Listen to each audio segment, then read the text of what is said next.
Hello and welcome to a speedy 3-minute introduction to using the keypad to input notes into Sibelius. So here is the keypad from Sibelius on the left hand side, and that's the numeric on the right hand side. They basically mirror each other. So if you want a 30-second note, a demi-semiquaver, hit number 1. If you want a semiquaver, a 16th, hit number 2, and a quaver, hit number 3, and so on and so forth. Here's my empty Sibelius score. And here's my keypad, which you'll see inputs going in as I go along. Here's my little bit of Bach I'm going to program. And there's my keyboard. And you'll see my fat fingers appearing in a minute to operate it. So what do we need first? Well, we're in the key of F major. So I'm going to hit the letter K for key. That's the shortcut to select a key signature. So let's pick F major. And then I click where I'd like my key signature to go. Now I need a time signature, and the shortcut is letter T, so I can see 3 beats in a bar. Now then, this is where the fun starts. I'm going to click on the first bar. I'm going to hit on the keypad the number 3, which is quavers or 8th notes. Then I've got to hit the number 0 because that's the rest. I've got to tell it the first little beat is in fact a rest. So here we go, there's a rest. Now I can type the notes.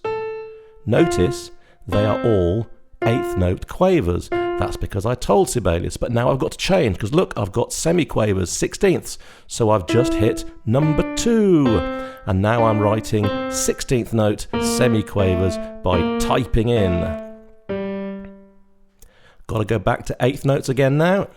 So it's all looking fine as I type in my notes. Then when I get to the end, notice I hit the escape button, top left.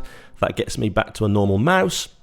And then I can select my first note that's in the wrong octave, this middle C, hit the control button, up arrow, up an octave. Now look where I click here in the bar, control up an octave, and I do the same with the last bar, control up an octave, just a couple more notes to fix.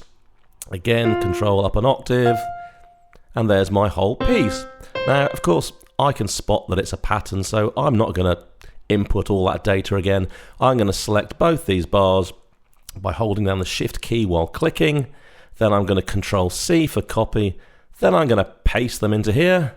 Then I'm going to shift them down an octave, control down arrow, and there you go, there's my piece. Let's have a listen. So hit letter P to make it play.